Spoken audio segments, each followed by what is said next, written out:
Hello, and welcome to the Center for Fiction's virtual event space. My name is Melanie McNair. I'm the Senior Director of Public Programming, and it's my absolute joy to welcome you here for this amazing conversation, which we haven't heard yet, but I'm sure will be fabulous. If you're not familiar with us, the Center for Fiction is a 200-year-old cultural nonprofit, and our mission is to celebrate story. Today, we're going to do that with two giants. Olivia Laing is the internationally acclaimed writer and critic. They're the author of 8 books, including The Lonely City, Everybody, and the Sunday Times #1 bestseller, The Garden Against Time. We're here, of course, to talk about their novel, The Silver Book, and joining them in conversation is Rachel Kushner, the author of the New York Times bestseller Creation Lake, her latest novel, The Hard Crowd, her acclaimed essay collection, and the internationally best-selling novels The Mars Room, The Flamethrowers, and Telex from Cuba, as well as a book of short stories, The Strange Case of Rachel K. They're both badasses of literature and intellectual thought, and I hope you enjoy the conversation. Thank you, Melanie. Hi, Olivia. It's such a pleasure to talk to you. I've been interested in your work for a very long time and was sent an advance copy of The Silver Book and immediately put it on the top of my to-read stack.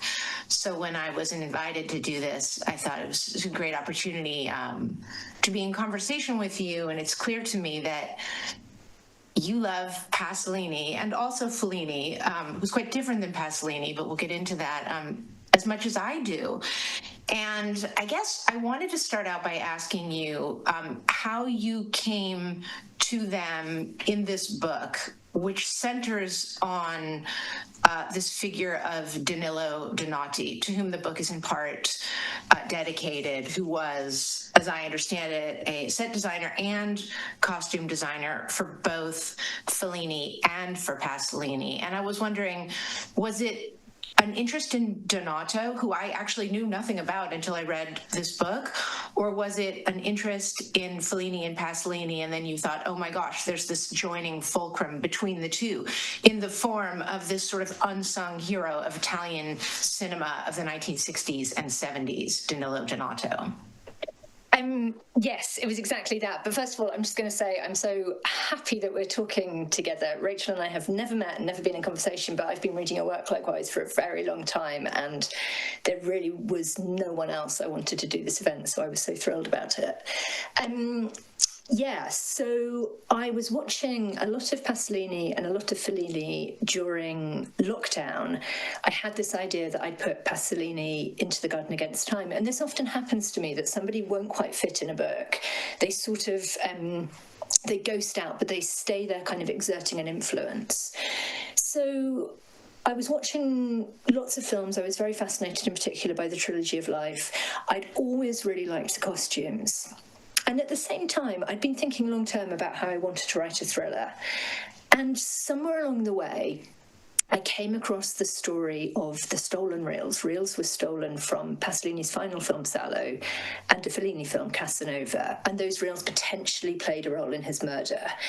So I started to realise that there was this story there that potentially was the kind of thriller setting I was looking for.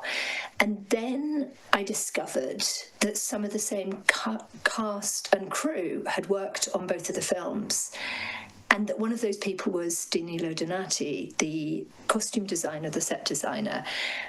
And immediately I realised that if he could be a central figure, I could tell that story almost by proxy, that it didn't have to be exactly about Pasolini's murder, but it could be about the world around it.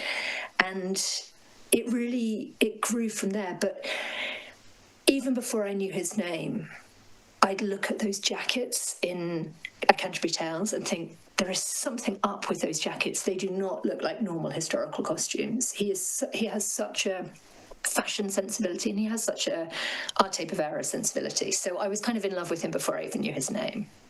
Oh, yeah. That's interesting that you said arte povera, because there are these scenes in Pasolini with hats where you think that maybe Donati has just taken a tall laundry basket and cut off the bottom of it, put it on someone's head. There's like a kind of almost agrarian feeling sometimes to some of the solutions. So I looked him up after reading the book, and again, I love the book. It is filled with incredibly wise, pithy little observations, and it just came out, so a lot of people might not have read it yet, and I really encourage them to read it. It's also a very quick read, not that that is a selling point of a novel. It is in these times, Rachel. But in these times, you know, to pick something up and have a complete, full, quite lush experience without having to sign on to the exclusion of all the other things you want to do and read, maybe this does matter. But back to Donati, I saw that there is a book of his costumes, and maybe there was an exhibition, and I was just wondering, like, how deep did you go in terms of researching? Did you go to Cinecittà? Did you look at the actual dresses that people wore in these productions, etc.? Yeah, I really went deep. So I had the idea, but I couldn't write the book for a year because I was caught up with The Garden Against Time. And in that period, I carried on acting like a nonfiction writer. I did research just like I would for a nonfiction book. I went to Cinecittà. I worked out where the archive was. Tilda Swinton has, for the last maybe 5 or 6 years, been doing these performance pieces of wearing Pasolini costumes. So I knew that they existed. I knew that they were still intact, and I knew the atelier that made them, which is a theatrical costumier in Rome that is still active. They still make clothes for film and for opera and for theatre. And I wrote this whole book in Rome last year. I wrote it between September and November. I read that. In other words, you read a book in 10 weeks? 10 weeks, yeah. But I thought about it for many years before that, so it was only the finalized. Of course. And this is very apparent. It doesn't at all have a rushed quality, which is something a novelist can sense in another novelist's work, even in work. I think so. I think it had its own kind of speed. But so there was this fabulous archive in Rome, in Trastevere, and they had all of his costumes. They've kept all of his costumes. And I went over there and they brought them out. They showed them to me. They gossiped about what Danilo was like. And that was just fantastic, because I wanted to have that really tactile quality of the kind of things he was making and the materials he was using, which is like plastic and sweet wrappers, really crazy materials.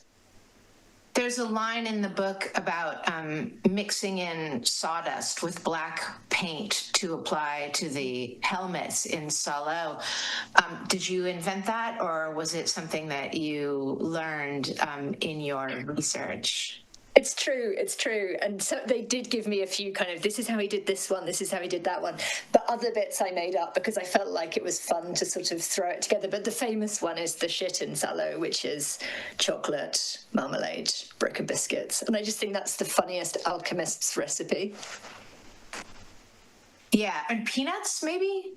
There might be some peanuts in there. Okay, yeah. That's slightly turning I want to come back to Salò and asking you questions about viewing it, but first, just in terms of the way that you executed this book, I, by pure coincidence, had just read Pasolini's novel Theorem before your book was sent to me. I'd never read it, even as Teorema is like one of my favorite movies, and I've done commentary for it for Criterion, but reading Theorem was really a revelation. And I was very conscious while reading it that it's told in the historical present tense.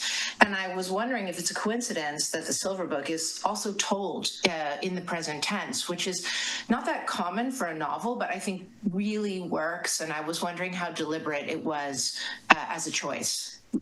That is super interesting. I hadn't read Theorem, and somebody asked me this the other night in a UK event, and I hadn't actually realised I had written it in the present tense.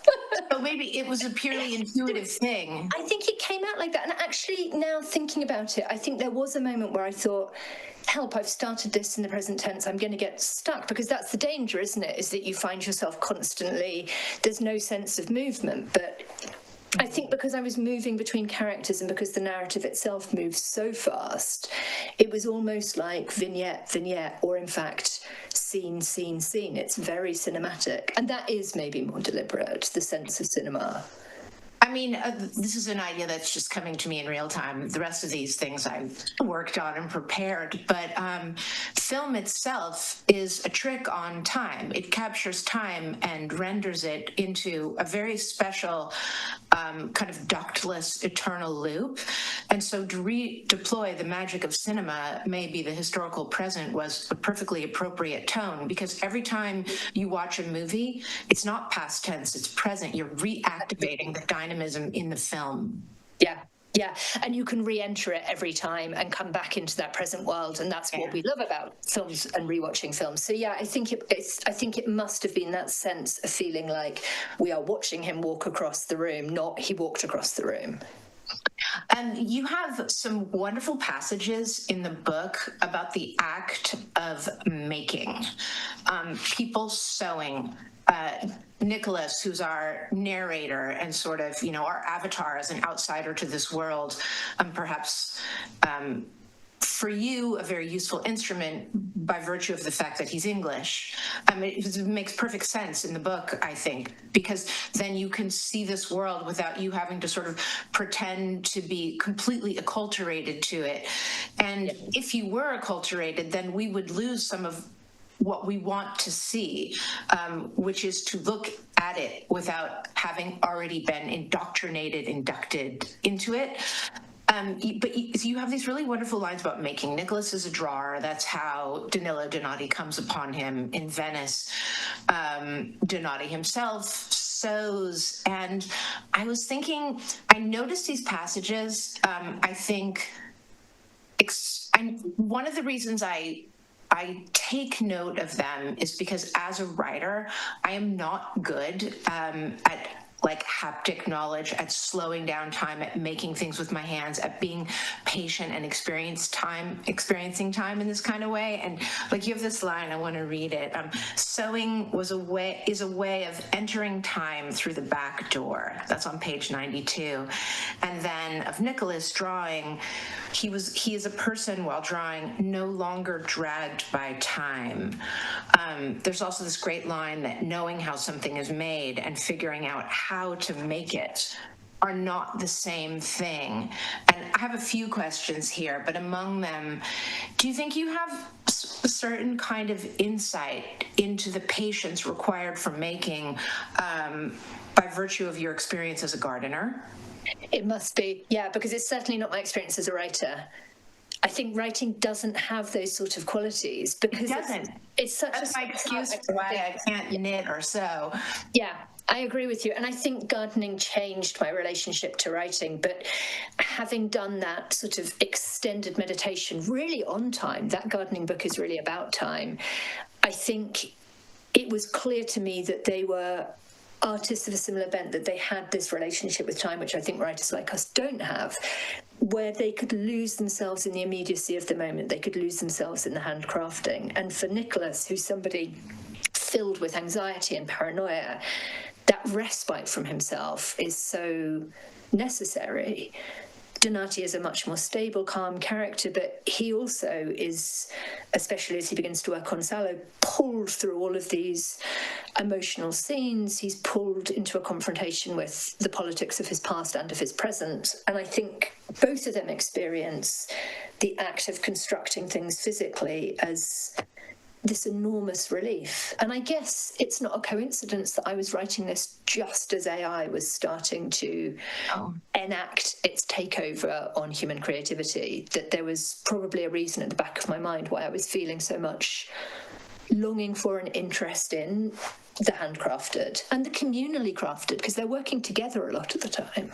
Yeah, I really do think that the book is almost a kind of bordering on not religious, but as a compliment, as I would use the term religious, a real homage to the magic of people making things. These descriptions of the materiality. Actually, I have no idea if this would be a reference for you, but reading those passages especially reminded me of a book by a writer I really like a lot, Mélisse de Kerangal. Do you know her novel Painting Time? Oh, no.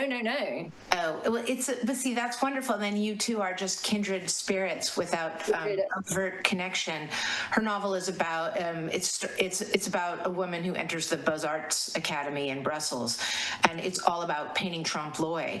And it just strikes me, reading the Silver Book, that it's not that common that I read a novel that knows how to render people doing and making.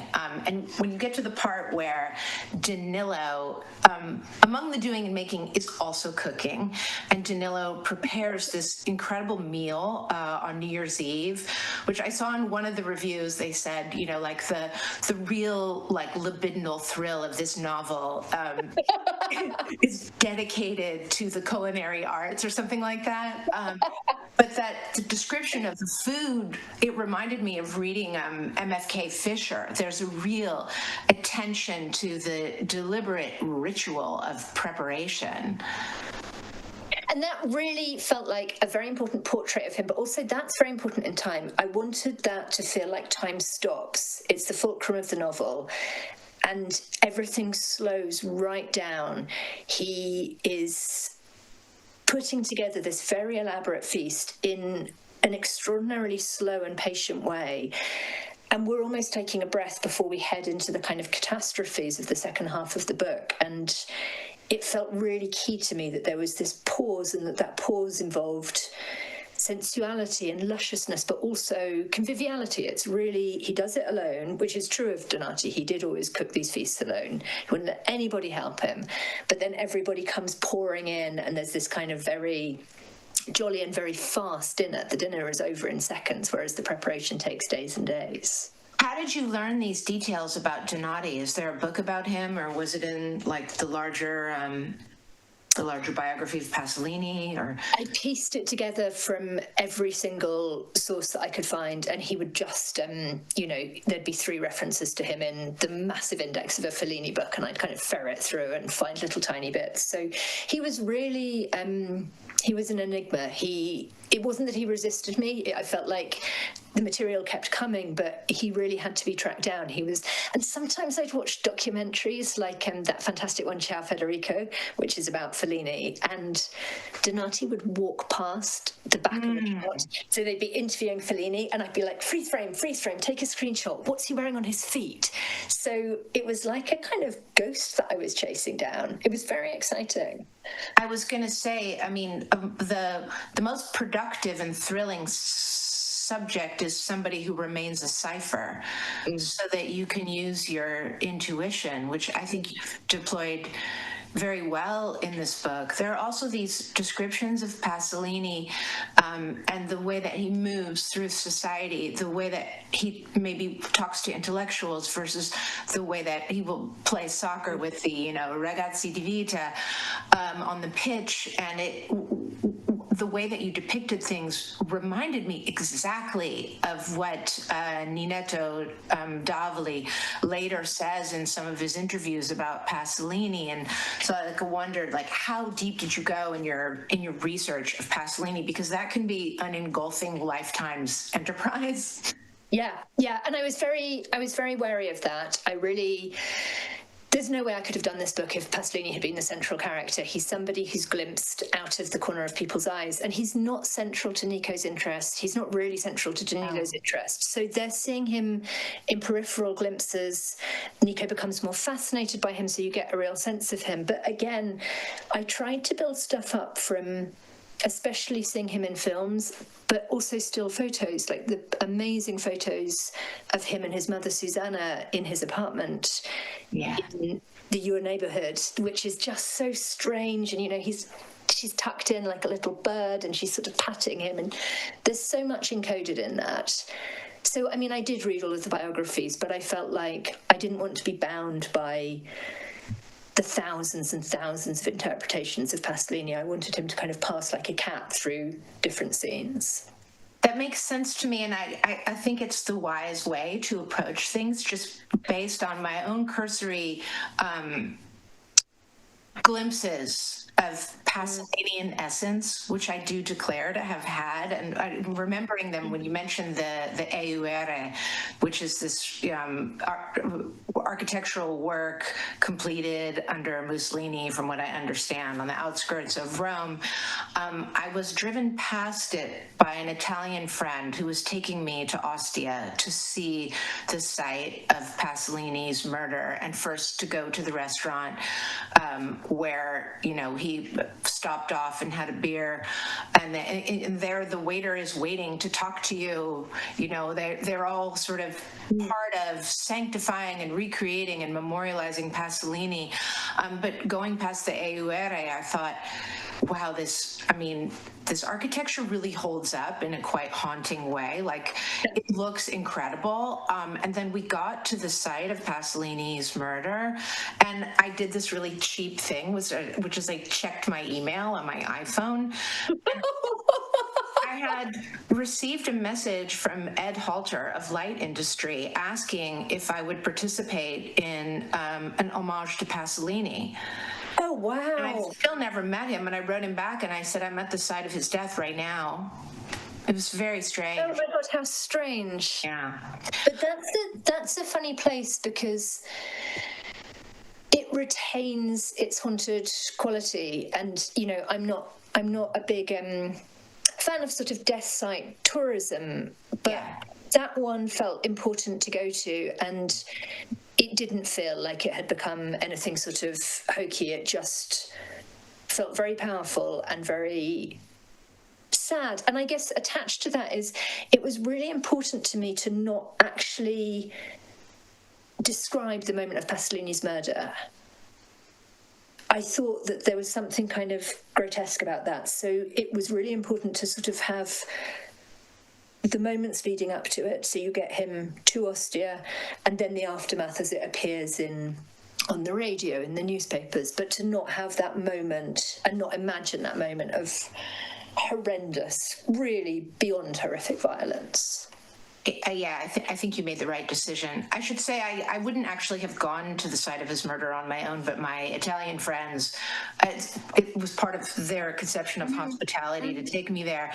And these particular Italian friends are scholars of Franco Fortini, who was a contemporary of Pasolini, and like, they're absolutely convinced that he was killed not because of missing reels from Salò, but because of this book. Yeah. I do think that is why he was killed. I think the reels were a lure, but I think Petrolio is why he was murdered. It's great talking to you, Rachel, because sometimes it's just like a very laborious conversation about what happened to Pasolini, whereas I think we probably are both massive Pasolini nerds. Yeah, and it's, I mean, and the thing about, you know, what happened to him is, I mean, it's the truth is foreclosed on that one. I mean, I actually sometimes agree with Ninetto Davoli, who says he had a really bad night, but you know, that's informed by nothing more than just my own intuition, but so much of what he wrote in Petrolio, his unfinished novel, has been brought to bear in the world in which we live. And I love this line by the writer Fernanda Eberstadt, who reviewed Petrolio brilliantly in the New York Times years ago, and said wait, what's the line? Sorry. That Petrolio has aged better than his critics, meaning he will always sort of elude our grasp, whatever it is we say about him. I wanted to ask you in the meantime about Salò, which other people have probably asked you about. So I love Pasolini's films. Teorema, as I mentioned, is one of my favorites. I love all of his films, his shorts. Salò, for me, is more difficult. It's difficult for me to watch. I feel violated by it.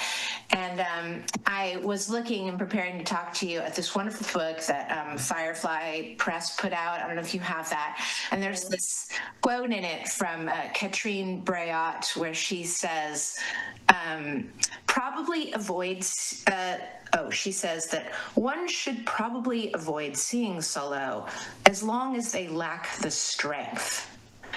So I think I lack the strength. Are you, Olivia, among the strong, like Breat, who can revel in the film and even enjoy it? Neither revel nor enjoy.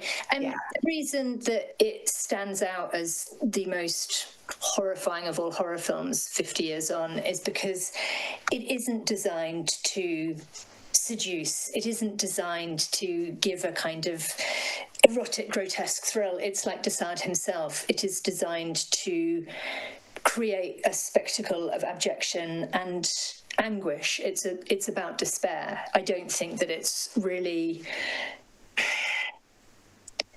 designed to prove how strong your stomach is. And I think in a way, if you could watch it with a strong stomach, then the film has failed in its effect on you, because what Pasolini is trying to show, I think, is what happens when somebody has total power. This is exactly the same question as Desaad in 120 Days. Total power, total freedom means the abyss. It means horror for anybody whose body is enacted upon.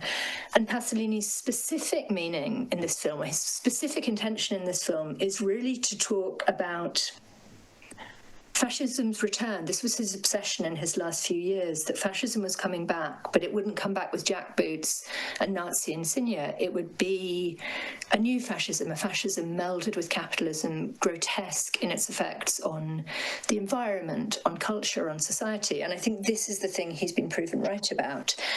And what he really wanted to warn about was not just the perpetrators. He wanted to warn about what it meant to become a victim of that. And I think it's a film really about two things: compliance and complicity. Right. Are the victims like sleepwalkers? Why can they not resist? Why can they not even grieve, even express real terror or anger, let alone think of responses or alternatives? So it's a film about that spell, and I think that's actually the most frightening thing about it. You feel that the minute they walk into the chateau, this inevitability happens. And I think one of the real tragedies of how and when Pasolini was killed is that he wasn't there to explain his film. He, in my opinion, was the subject of a political assassination, and it's a very clever political assassination, because if he'd been shot, he would have been a martyr. But by killing him in a way that made him seem that he was implicated in his own death, that his death was to do with his own sexual proclivities, it not only poisoned his reputation, it poisoned Salò too. It made it seem as if Salò was a kind of pornography. Right. I think it wasn't. It was a political film, it was an allegory, and he would have been standing there talking about what he was doing with that film in a way that I think would have served it really well over the last half century. Right.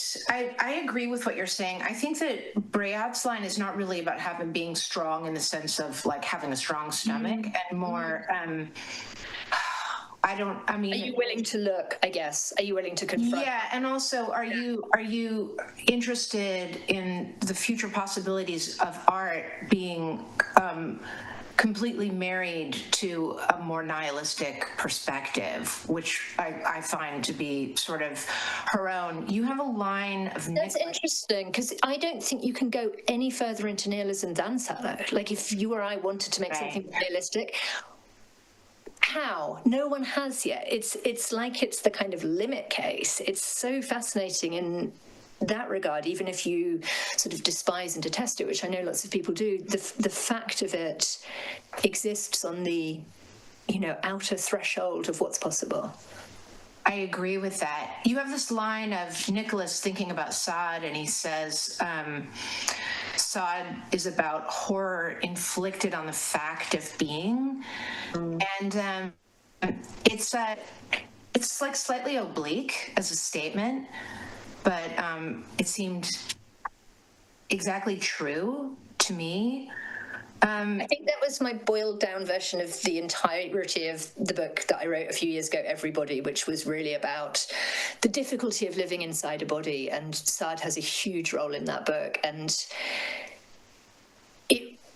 what I think he really clarifies for me is the sense that once one is inside a body, one cannot escape except by way of death and pain. Those are the doors out, and that's what Sade makes you very brutally confront. So there's an intense claustrophobia to reading him. I don't know why I keep being drawn back to these grotesque subjects, but here we are again. Sure. And a question I had about Catholicism, which I feel is only sort of alluded to quite obliquely in the book, which was interesting to me, especially on the heels of having just read Theorem, which makes there's this idea, I mean, Pasolini said he was an atheist, and yet returned and again, obviously, to these Catholic subjects. And it seems like some of what he has to say, you know, which you just mentioned about the future of consumer society being a new kind of terrible, you didn't say soft fascism, but that's what I say, this kind of soft violence where people exchange what Pasolini would probably call salvation for the mediocrity and horror of morality, in which bodies are meant to live in a particular way, etc. And I was wondering how you thought about his Catholicism, like vis-a-vis the execution of the book.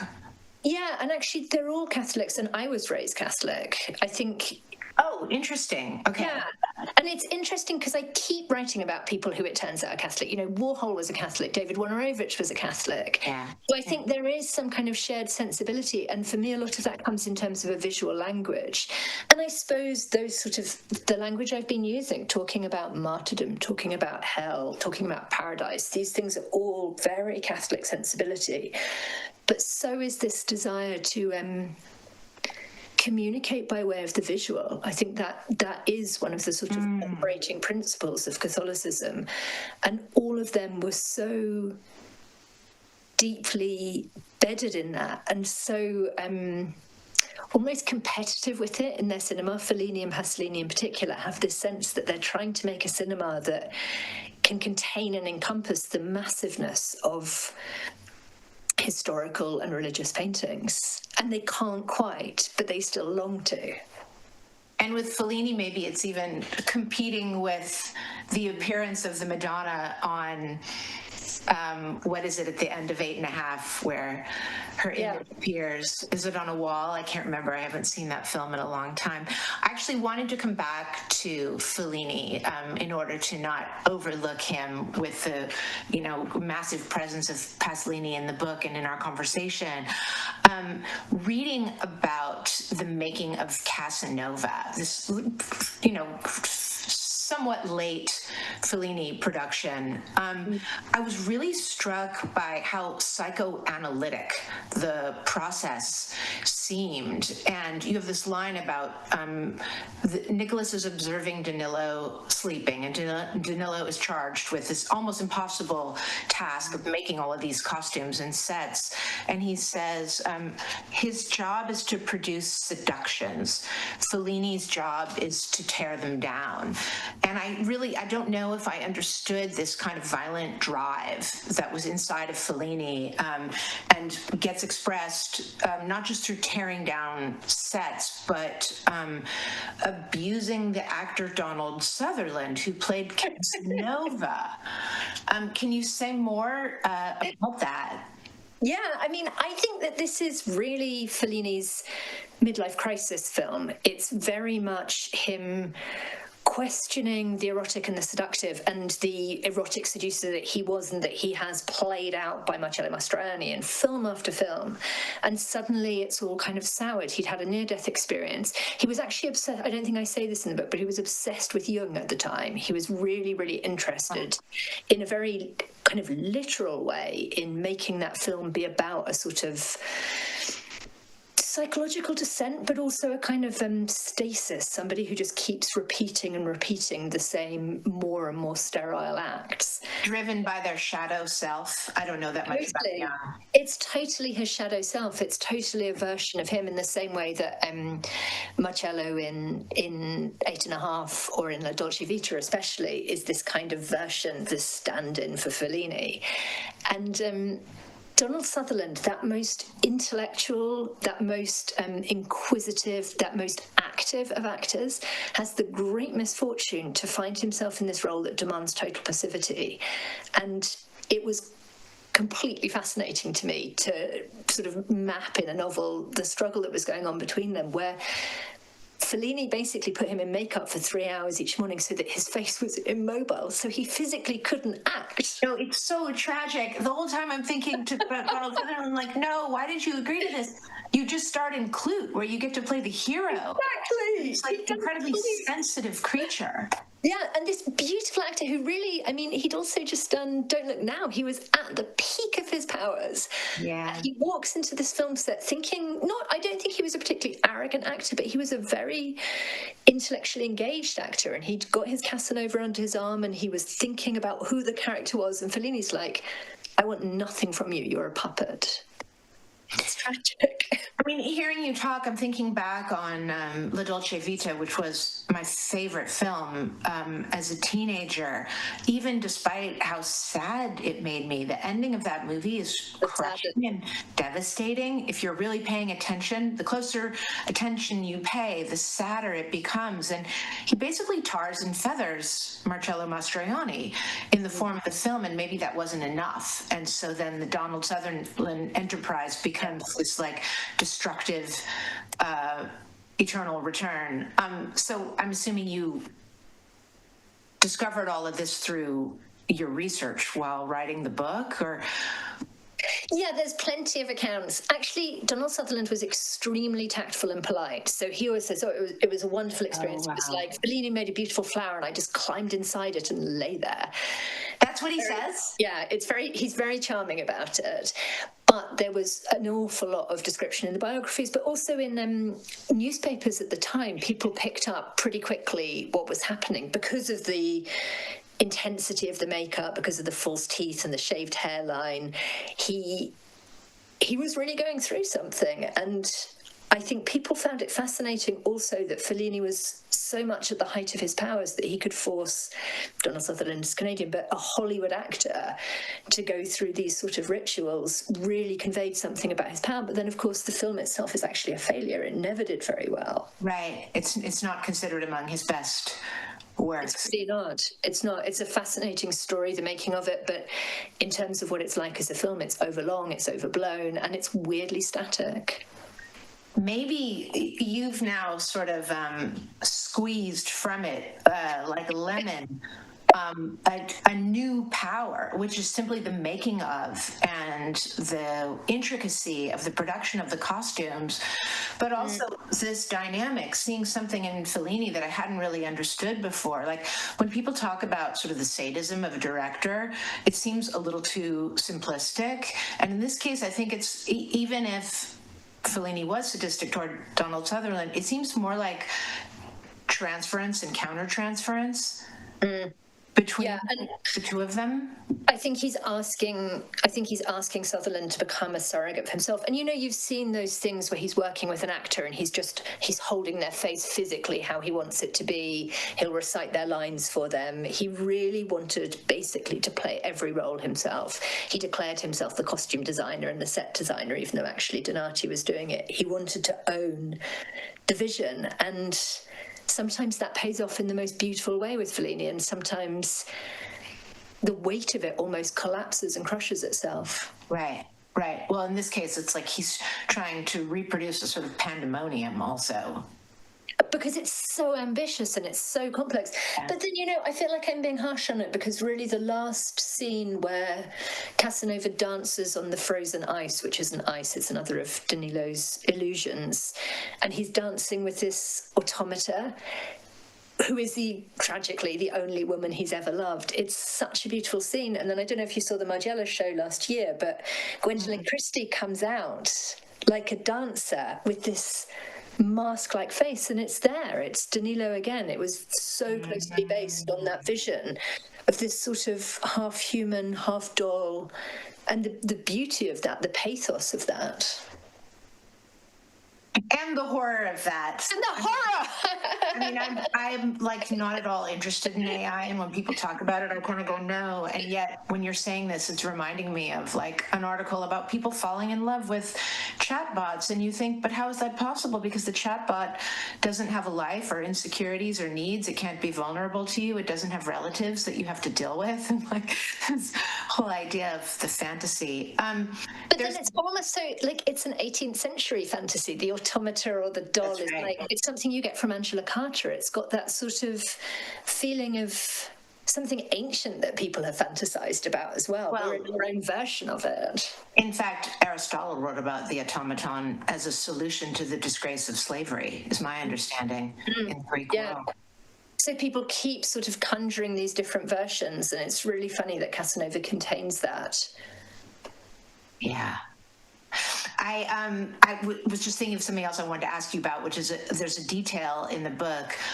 It's an aside, but kind of wonderful aside that I think speaks to the larger sort of dream factory that you conjure and that the book is in part about, which is Visconti making Death in Venice. And you say that, I might get this wrong, but there's a scene in a bedroom with drawers that are shut, and Visconti wanted them to be filled with historically accurate garments because he thought that the viewer would be able to know that the drawers were full.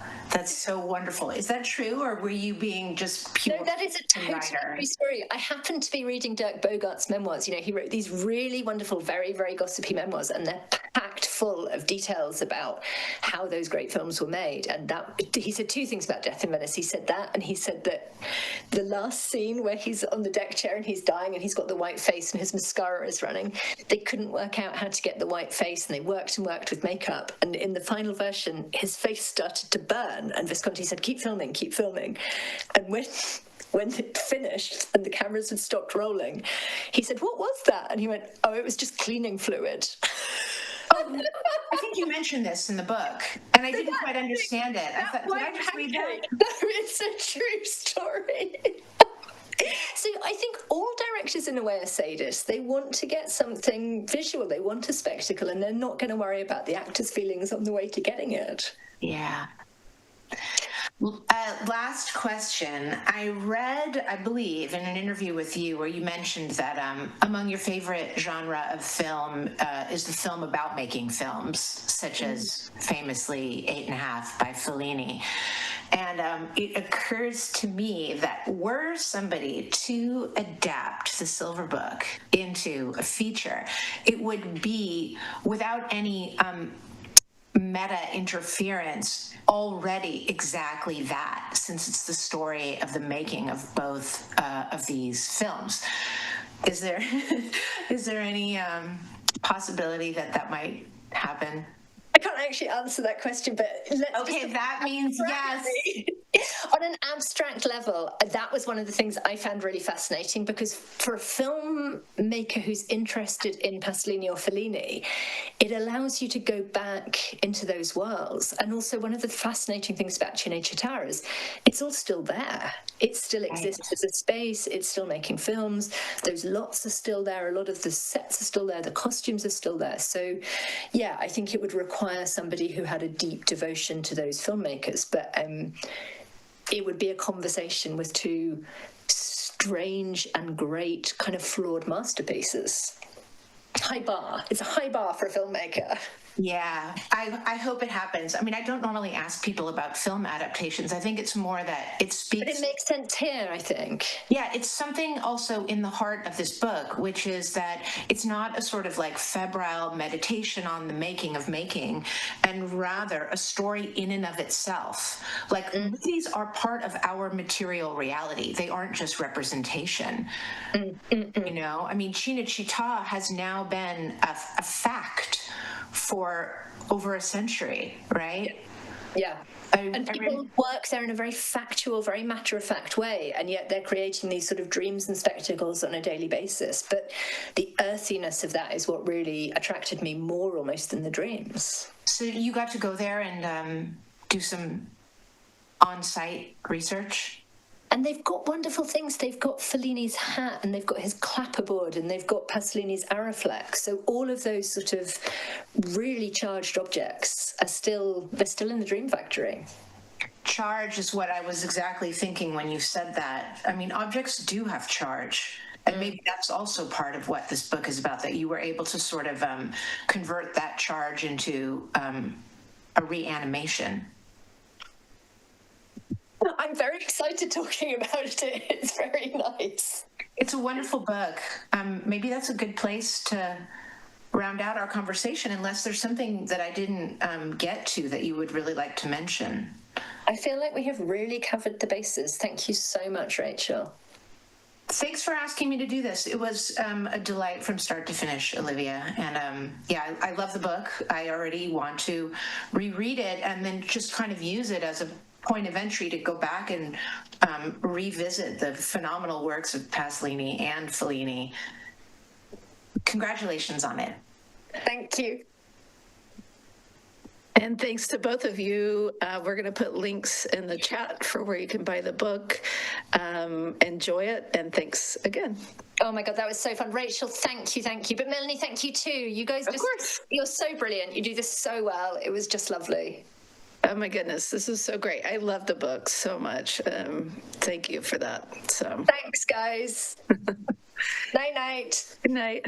Good night. Bye.